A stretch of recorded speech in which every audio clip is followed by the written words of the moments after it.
లూకాసు వార్త 7వ అధ్యాయము. ఆయన తన మాటలన్నీయు ప్రజలకు సంపూర్తిగా వినిపించిన తరువాత కపెర్నహూములోనికి వచ్చెను. ఒక శతాధిపతికి ప్రియుడైన దాసుడొకడు రోగి అయి చావసిద్ధమయ్యుండెను. శతాధిపతి యేసును గూర్చి విని ఆయన వచ్చి తన దాసుని స్వస్థపరచవలెనని ఆయనను వేడుకొనుటకు యూదుల పెద్దలను ఆయన యొద్దకు పంపెను. వారు యేసునొద్దకు వచ్చి, నీ వలన ఈ మేలు పొందుటకు అతడు యోగ్యుడు. అతడు మన జనులను ప్రేమించి మనకు సమాజ మందిరము తానే కట్టించెనని ఆయనతో చెప్పి మిక్కిలి బతిమాలుకొనిరి. కావున యేసు వారితో కూడా వెళ్ళెను. ఆయన ఆ ఇంటి దగ్గరకు వచ్చినప్పుడు శతాధిపతి తన స్నేహితులను చూచి, మీరు ఆయన ఎద్దుకు వెళ్ళి, ప్రభువా, శ్రమ పుచ్చుకొనవద్దు, నీవు నా ఇంటిలోనికి వచ్చుటకు నేను పాత్రుడను కాను. అందుచేత నీ యొద్దకు వచ్చుటకు పాత్రుడనని నేను ఎంచుకొనలేదు. అయితే మాట మాత్రము సెలవిమ్ము, అప్పుడు నా దాసుడు స్వస్థపరచబడును. నేను సహా అధికారమునకు లోబడిన వాడను. నా చేతి క్రిందను సైనికులు ఉన్నారు. నేనొకని పొమ్మంటే పోవును, ఒకని రమ్మంటే వచ్చును. నా దాసుని చేయమంటే ఇది చేయునని నేను చెప్పినట్టు ఆయనతో చెప్పుడని వారిని పంపెను.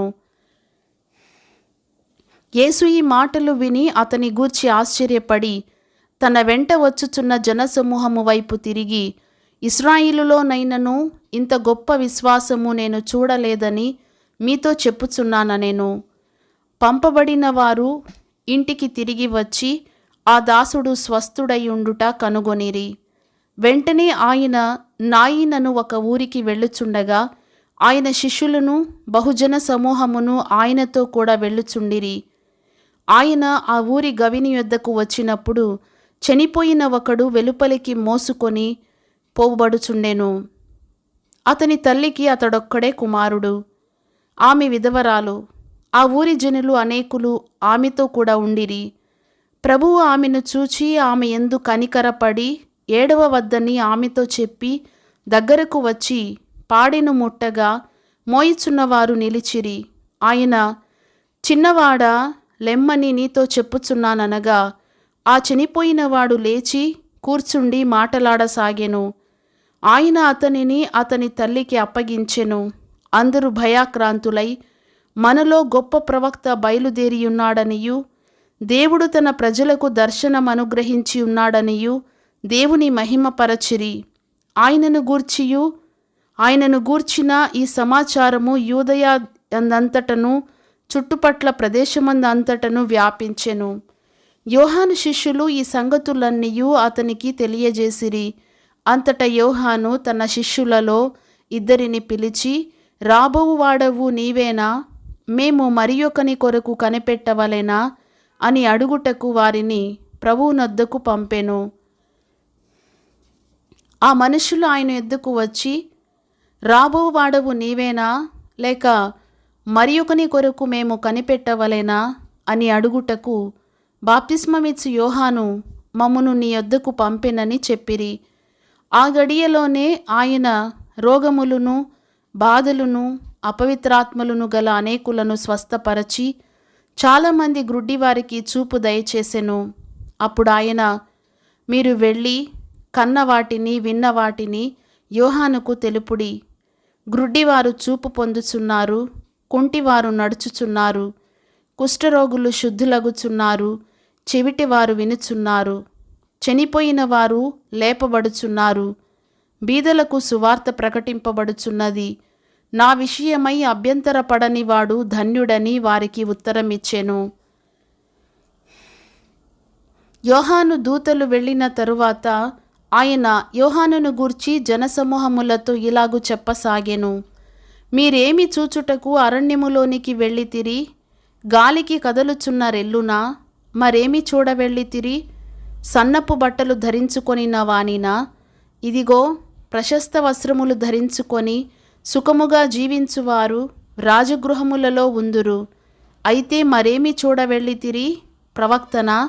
అవును గాని ప్రవక్త కంటే గొప్పవానినని మీతో చెప్పుచున్నాను. ఇదిగో, నేను నా దూతను నీకు ముందుగా పంపుచున్నాను. అతడు నీ ముందర నీ మార్గము సిద్ధపరచును అని ఎవరిని గూర్చి వ్రాయబడెనో అతడే ఈ యోహాను. స్త్రీలు కనిన వారిలో యోహాను కంటే గొప్పవాడెవడునూ లేడు.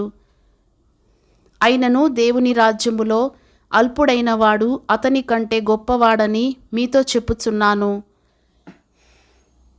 ప్రజలందరూ సుంకరులను యోహాను బోధ విని అతడిచ్చిన బాప్తిస్మము పొందిన వారై దేవుడు న్యాయవంతుడని ఒప్పుకొనిరి గాని పరిసయ్యులను ధర్మశాస్త్రోపదేశకులను అతని చేత బాప్తిస్మము పొందక తమ విషయమైన దేవుని సంకల్పమును నిరాకరించిరి.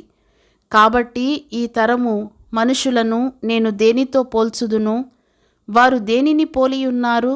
సంత వీధులలో కూర్చుండి ఉండి మీకు పిల్లన గ్రోవి ఊదితిమి గాని మీరు నాట్యమాడరైతిరి, ప్రలాపించితిమి గాని మీరేడ్వరైతిరి అని ఒకనితో ఒకడు చెప్పుకొని పిలుపులాటలాడుకును పిల్లకాయలను పోలియున్నారు.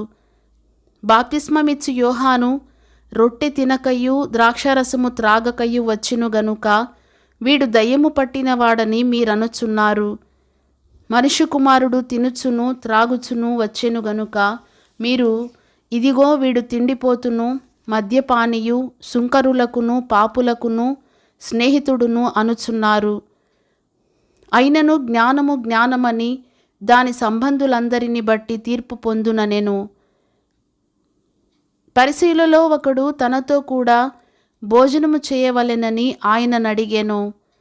ఆయన ఆ పరిసయ్యుని ఇంటికి వెళ్ళి భోజన పంక్తిని కూర్చుండగా ఆ ఊరిలో ఉన్న పాపాత్మురాలైన ఒక స్త్రీ యేసు పరిసయ్యుని ఇంట భోజనమునకు కూర్చున్నాడని తెలిసికొని ఒక బుడ్డిలో అత్తరు తీసుకొని వచ్చి వెనుక తట్టు ఆయన పాదముల యొద్ద నిలువబడి ఏడ్చుచు కన్నీళ్లతో ఆయన పాదములను తడిపి తన తల వెండ్రుకలతో తుడిచి ఆయన పాదములను ముద్దు పెట్టుకొని ఆ అత్తరు వాటికి పూసెను. అయినను పిలిచిన పరిసయ్యుడు అది చూచి ఈయన ప్రవక్త అయిన ఎడల తన్ను ముట్టుకొనిన ఈ స్త్రీ ఎవతియో ఎటువంటిదో ఎరిగి ఉండును, ఇది పాపాత్మురాలు అని తనలో తాననుకొనెను. అందుకు యేసు, సీమోను, నీతో ఒక మాట చెప్పవలెనని ఉన్నానని అతనితో అనగా అతడు, బోధకుడా చెప్పుమనెను. అప్పుడు యేసు, అప్పు ఇచ్చు ఒకనికి 2 రుణస్థులుండిరి.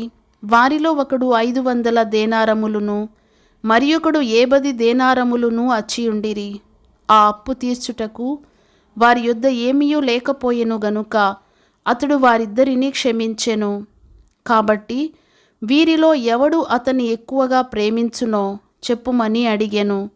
అందుకు సీమోను, అతడెవనికి ఎక్కువ క్షమించెనో వాడే అని నాకు తోచుచున్నదని చెప్పగా ఆయన, నీవు సరిగా యోచించితివని అతనితో చెప్పి ఆ స్త్రీ వైపు తిరిగి సీమోనుతో ఇట్లనెను, ఈ స్త్రీని చూచుచున్నావే, నేను నీ ఇంటిలోనికి రాగా నీవు నా పాదములకు నీళ్ళియ్యలేదు గాని ఈమె తన కన్నీళ్లతో నా పాదములను తడిపి తన తల వెండ్రుకలతో తుడిచెను.